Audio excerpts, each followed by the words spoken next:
Welcome to another edition of On the Marquee. I'm John Ballantyne, your host, and I want to take this opportunity to thank John Cox and We One's Pediatrics as our sponsor for today's edition. Our guest today is no stranger to anybody at the Playhouse who has been around since around the 70s or so.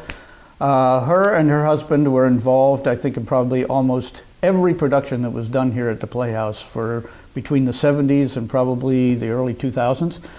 Sadly, we lost Paul Kimpel in 2006, but we have his wife Kady here with us today, and we're going to talk a little bit about Paul and about Kady's involvement. Welcome, Kady. Thank you very much. Thank you for stopping by today. Good to see you. I'm glad to see you too. How exactly did you and Paul initially become involved here at the Playhouse? Well, Paul was hired here. Bentley Lenhoff was hired as the executive director. And then Paul was hired. He was teaching art and doing theater design at TNT in Warren. And they hired him to do here. He came here in '64 to do design and build.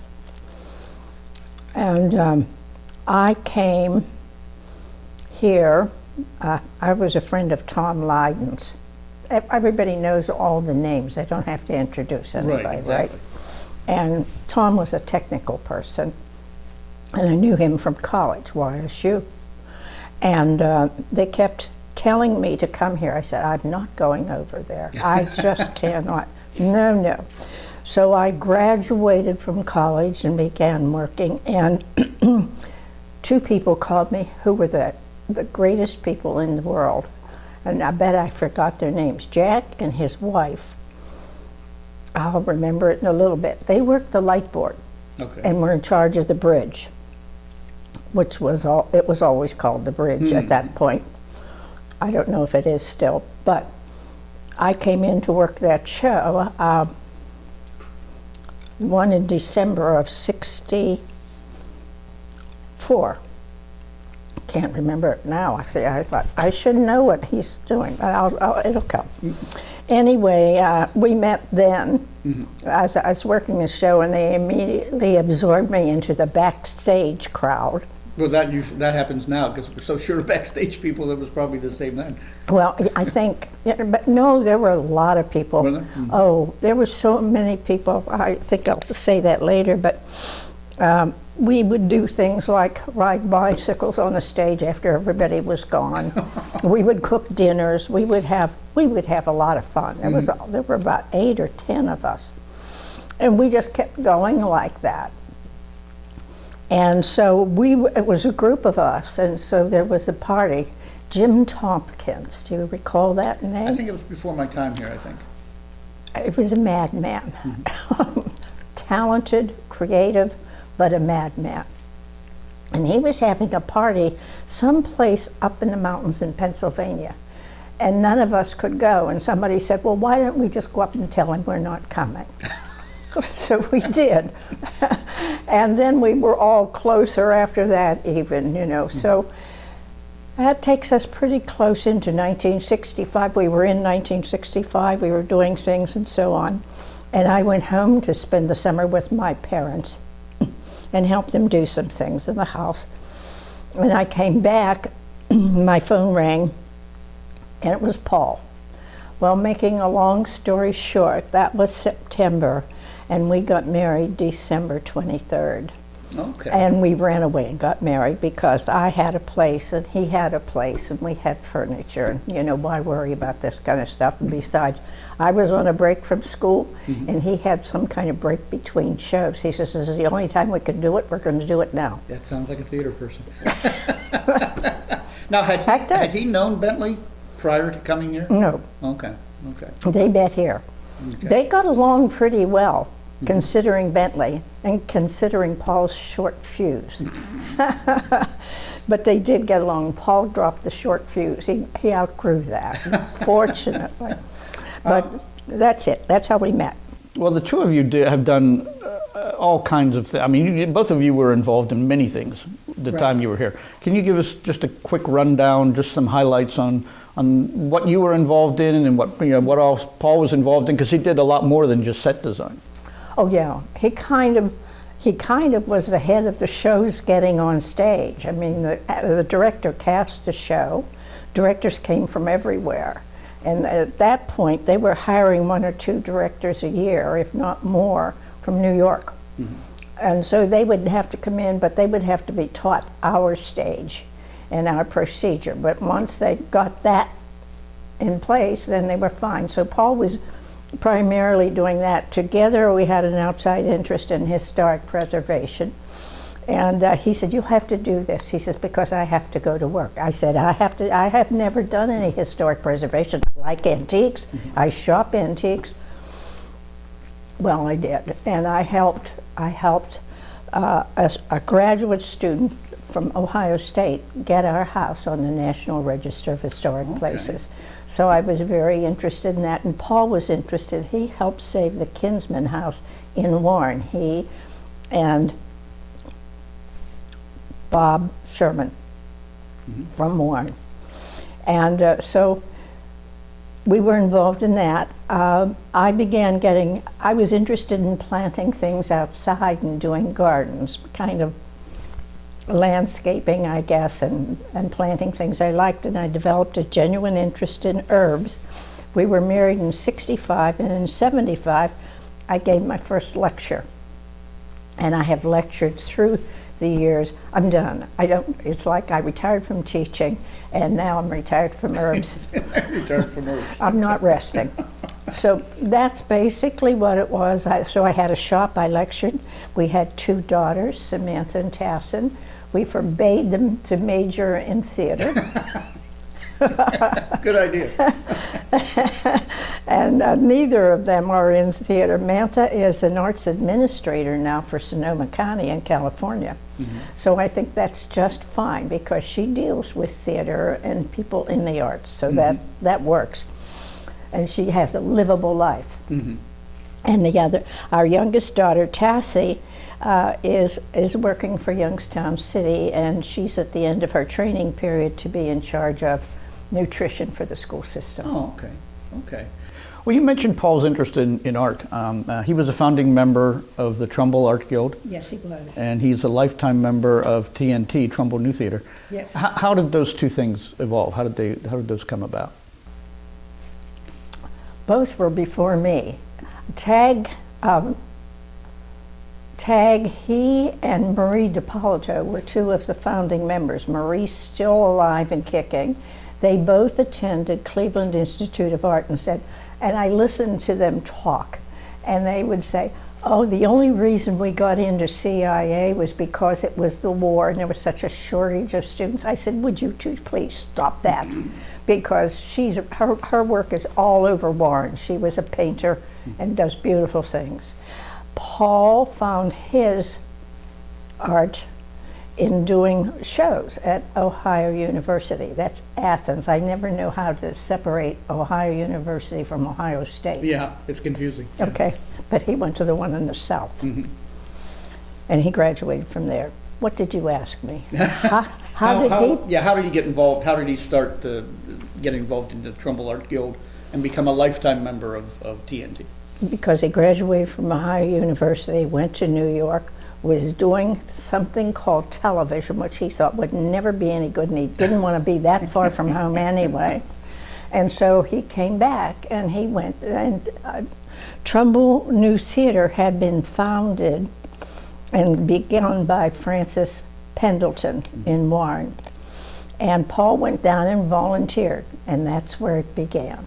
Okay. And they had a much like here, they had a theater over a movie house, or they were down in the district in town, and then finally got the money to build TNT. And so he stayed there. Tom Schroth designed TNT. He was Trumbull County's resident architect. And he and Paul worked together, became good friends. And I think Tom really gave him more impetus to go there. They were friends. And so he was there, and then they found, somebody went over there and saw his scenery at Trumbull New Theater, TNT. And That's how he got hired here. As far as his art, when he came back, he went to the service when he graduated from CIA, Cleveland Institute of Art, and he came back and he began painting. Bread and butter money, teaching classes. It was mostly in Trumbull County. And that's how he started there, and then that wove itself into the theater, and kind of it just everything melded that way. Okay, all right. Well, when you guys were here, when you guys were very active here, you were here when some of the elite actors of the Playhouse, tied to Playhouse history, were here. Bob Tornello, the Griffiths, John Abbey, Sis Soller, all those people. How did they help to make the Playhouse what the Playhouse became? Belief. Their belief in being very good and being a teaching place, I think. There were others beside them too. Joe Smale helped design this place. He was he was an engineer someplace, I can't remember, but Joe was a friend of Paul's and mine. He'd have supper with us frequently. And I was thinking about that the other day, because those people and some of the ones before them, Jerry Bloomberg was an insistent lady, Vera Friedman, insistent, sometimes beyond belief, but they all managed to survive. And I just think that's typical theater. Pittsburgh went through that too. Yeah. With their theater. Other theaters have too. Yeah. And so I can think of those, and Helen Moyer. Helen Moyer was a good friend to me. And she just had her, to know Helen, she was so quietly insistent. And she was from the South, and she never lost her accent, and I loved her. I wish I had known her, because when I came in, she wasn't around. Well, when they were going to build this, they had survived Bryson Street. No, it wasn't Bryson, it was Arlington, where they started in somebody's carriage house. And then from there they got so big, they moved to a movie house on Market Street. And that's when they thought, after so many years, and it had to come out of the 50s and into the 60s to plan for this. And they sent Helen out, because Helen would go into somebody's office and say, "Hello, Arnold. It's so nice to see you today. We just need a little money. We're going to do this theater in Youngstown. It'll be a gift." And she basically was the chief fundraiser for this building. That's interesting. I never knew that. You didn't know that? Yeah, I have to give her credit. And everybody knew who you were talking about when you said, "Hello." That's great. And she was really great. She called Sis Soller one day.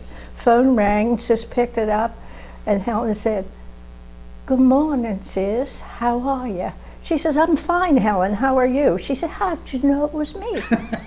That's the classic story about Helen. But she was really wonderful and very encouraging to so many people. And we had such fun when I'd be dressing her, and she'd be telling me stories and things. It was wonderful. She probably had a million of them. She did. Yeah. She did. She had, and she kept wanting me to go for walks with her. I had 2 little babies at the time, and most of the time they were in here if they weren't in school. And I just never got that time. It just really, that's one of the things one of my regrets. But anyway, have I answered your question? Yes, you did. Yes, you did. Many people don't realize that Paul was also an actor, besides a set designer and a director. Yes. Did he have any? I found a picture of him, by the way, in the archive room. I think it was from Private Lives. Oh, yes. It's a great shot. He's on the couch. It's a great shot, and we'll probably show that during this.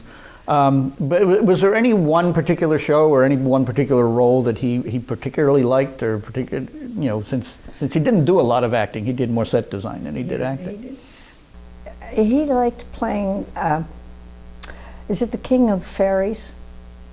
who was, Phoebe was Midsummer. Midsummer Night's Dream. Yes, Phoebe was the fairy queen, I believe. Wasn't that the? I think so, yeah. And Paul was opposite her, and I can't remember his. I think he enjoyed that, but it was the fear that he couldn't remember his lines, and that's the last show he ever did. But he loved doing that because he loved the costumes, and he loved the part. But they all, as they aged, were getting fearsome of losing the ability to recall lines. You understand that, yeah, don't I can you? relate to that. I know. Yeah. Well, Dick Kepley, who used to do a lot of shows, I loved him, that's yeah. why he stopped doing shows, because Is he that said, I right? just can't remember lines. He did a show for me where he was a judge.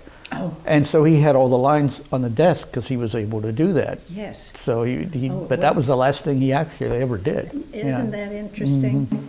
I don't know. He did some good roles. Oh, there was a couple that he liked at TNT. He did most of his acting at TNT in Warren, and he did very few shows. He did a few shows here before he left TNT, but once he was hired here, he didn't have time. Okay. Now you did costumes for many shows here.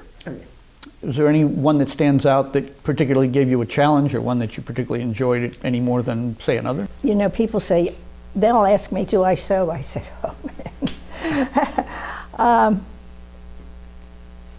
I loved so many of them, and I liked the period shows, and because there was research and into history, we were talking about loving history, you know, and I loved that, and it was interesting. But it got to the point when the directors would come in from New York, they'd say, "Gee, you have great choral groups here. Your choruses are great." You know, they would be auditioning people, and they'd be back talking to me, and I said yes, and he said, "I think I'm going to add some more to the chorus."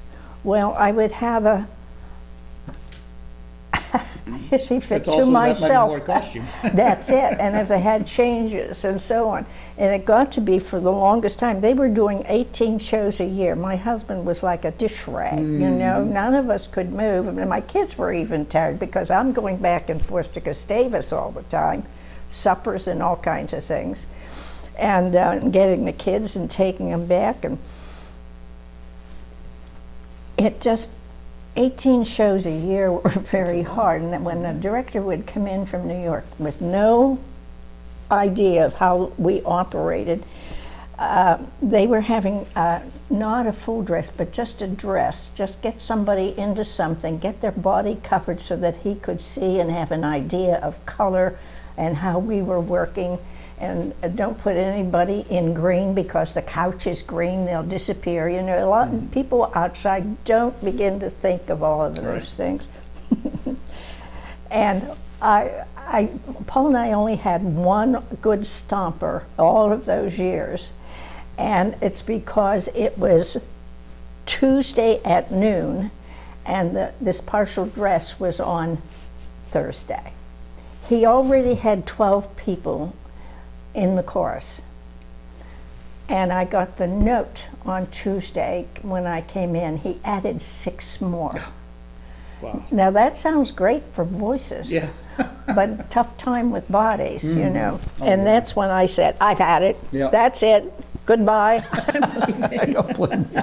I got to take a quick break here. I want to thank our sponsor again, John Cox and We One's Pediatrics down in Kenfield, for their sponsorship of this edition of On the Marquee. Give me an idea of what life was like in the Kimpel household, because Paul was designing show after show after show, and usually sometimes into the summer, because I know he did some things for Kenley, and then they did things during the summer here. You raised a family, you were involved. How did you keep all that together and have some semblance of sanity in your household? I'm not sure how much sanity there was. There was no time for sanity. It's quick, let's go. No, you know, when he first started, the summers were dark here. And with Bentley coming in, the shows began moving up and closer and so on. I never worked before Bentley. I have no idea. So Bentley and Paul were my mentors and so on.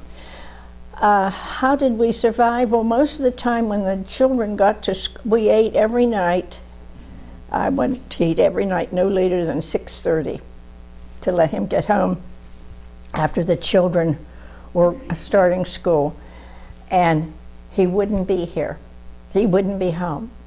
And the girls had set the table. We were getting ready. I said, can't put the food on. And I'd be so annoyed by 10 of 7. I said, that's it, we've got to eat. It's too late for you. So we would get everything and sit down, and he would come around the corner. So we saw him coming home. But so that tells you about supper hour. But we all ate together every night. That's important. That was very important. And when he was in here and couldn't get home, I would come in and work with him during the day while the children were in school. They all knew how to get a hold of me. The school knew how to get a hold of me. And so then I would go home to be home when they got home from school. And I would cook dinner, make sure they had their homework done, and then we would load everything in the car to bring supper in. And we would have supper with Paul around his desk. And Bernie Apple ate with us a lot. He thought I was his mother, I think. He still thought that, because I'd say, you know where Bernie's hiding. And if Bernie went home from school, his parents wouldn't let him come back. I never knew that until just a couple of years ago. So he stayed, but I always knew if there was somebody hiding somewhere. So I'd send the kids out, and they'd go searching in all the flats, and they knew where they hid.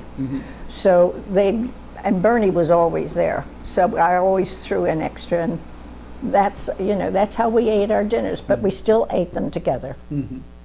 And so our family, the kids didn't have much activity at school. They had this. And I think it was one of their perks, whether they know it or not. Well, yeah. And the exposure for them was wonderful, for all of that people. And this was a place for families then. And it wasn't, oh, yes, let's take the children and go to the theaters. No, you're coming to the theater with me. Yeah. And that's what it was with all the families that brought them in. So that's how we ate together. We were a strong family. And that eating together is an important thing, because a lot of families don't do that today because of the way schedules are today. I became, Kiwanis has Key Club in the schools, and I was teaching in Youngstown. And so the teacher who had been the Key Club advisor came to me and said, you are now the Key Club advisor. I said, I don't know what that means. He said, well, you'll find out, Kady, you'll find out. And I worked with kids, took them to the clubs, took them to the Kiwanis always invited us to have dinner with them at one of their restaurants on the east side. I get those kids, I said, you go home, get dressed up, we're going out to dinner. And they loved it, because somebody was taking them somewhere. And I came to realize most of them had never been off the east side at that time. Right. This was high school. And I thought, this is it. Whenever there's something the K Club's having and we're invited, we are going, no matter where it is. So they went to Columbus. And they went everywhere, and they'd say, oh, hey, Miss Kimpel, they're all white. I said, so am I. I said, let's go. But that's just how we lived. And one of us was always with the children, or our treasured babysitter who just did us in when she went to college. But anyway, we're good. You've been in this business long enough to have some theater stories, I'm sure. And this is a great business for stories about backstage and on stage. Is there any particular thing that you remember stands out that's a great theater story? Oh, gee.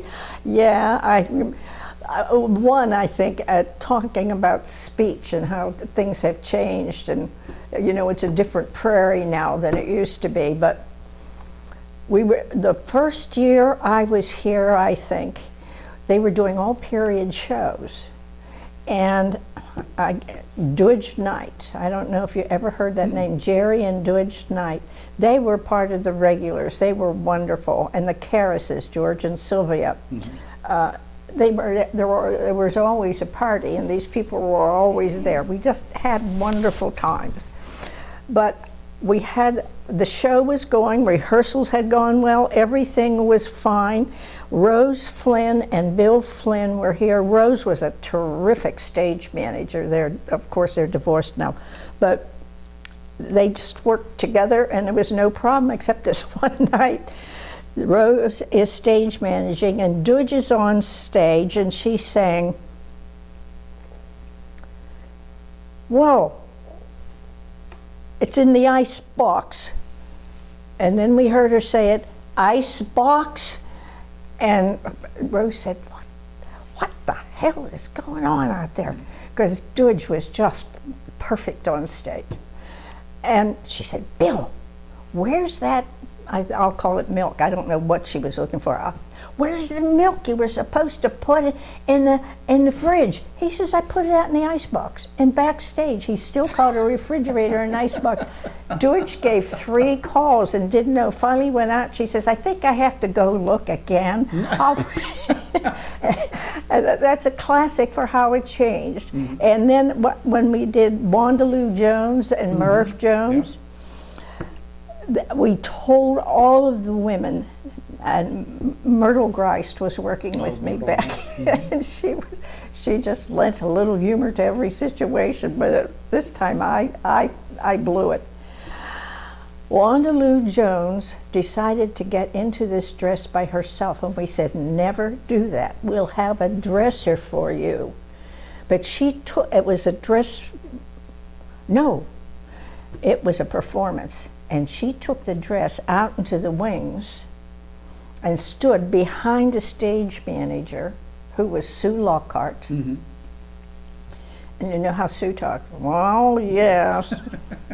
Well, we're on page 23. You have another 2 pages," you know. And she is stuck in this dress. And we couldn't get her out of it.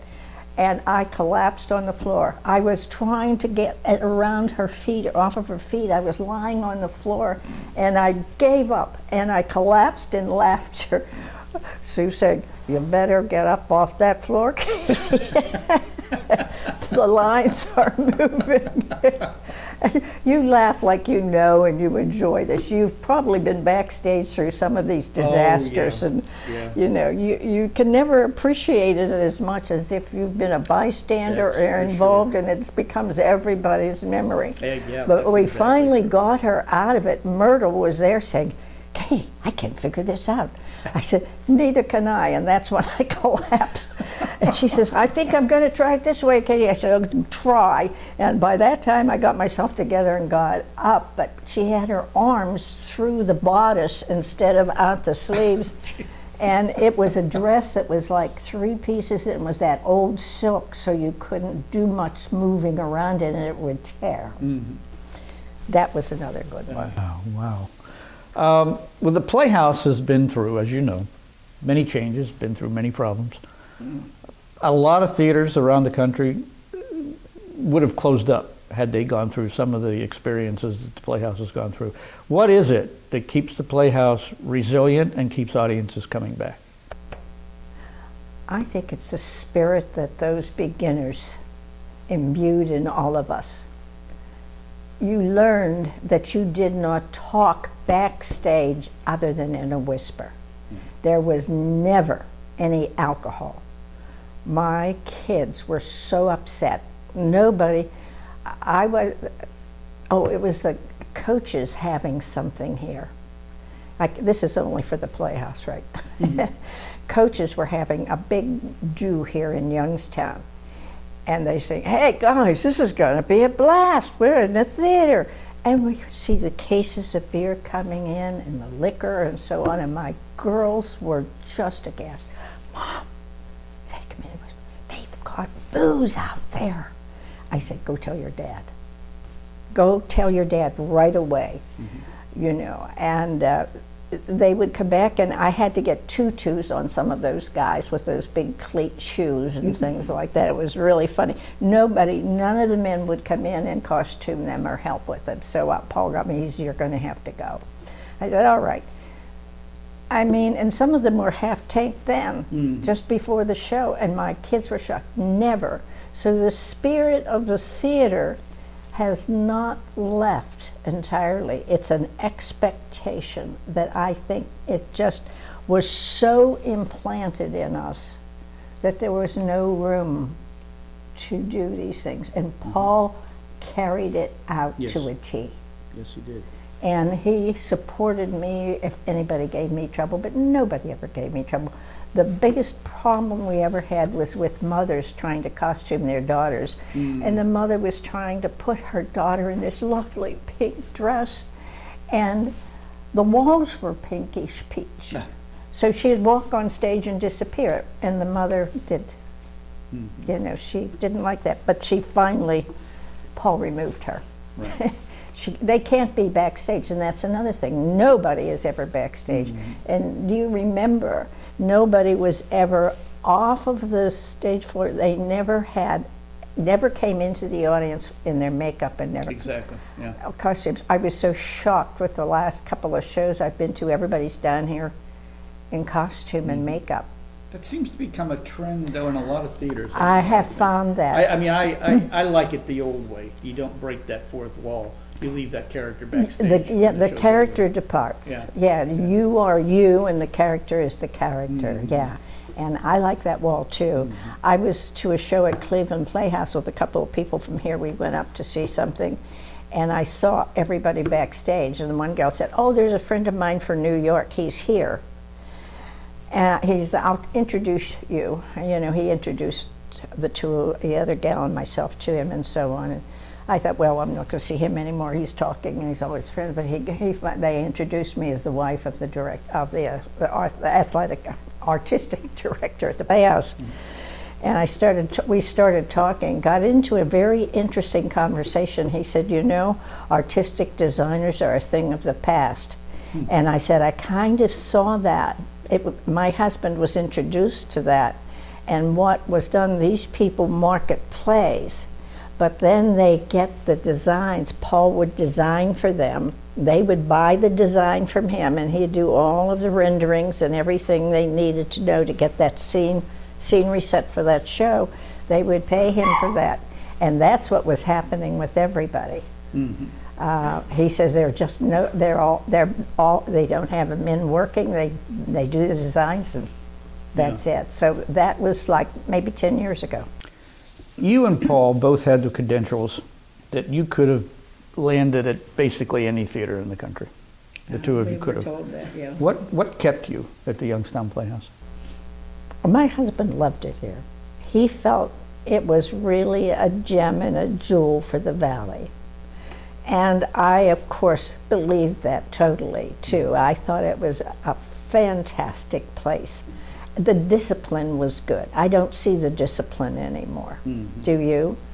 It's waned a little bit. Yeah. It has. It's changed. It was so different, you know, and I liked it better that way because it's like you said, the character. The character has left backstage, and you are out here. Right. You know, it was, yeah. Okay, well, Kady, I would like to thank you for coming in. Always good to talk to you, and hopefully we'll see you again soon. And thanks, as I said, thanks again for coming in. My name is John Ballantyne, and I want to thank you for joining us for On the Marquee, and we'll see you next time. Bye-bye.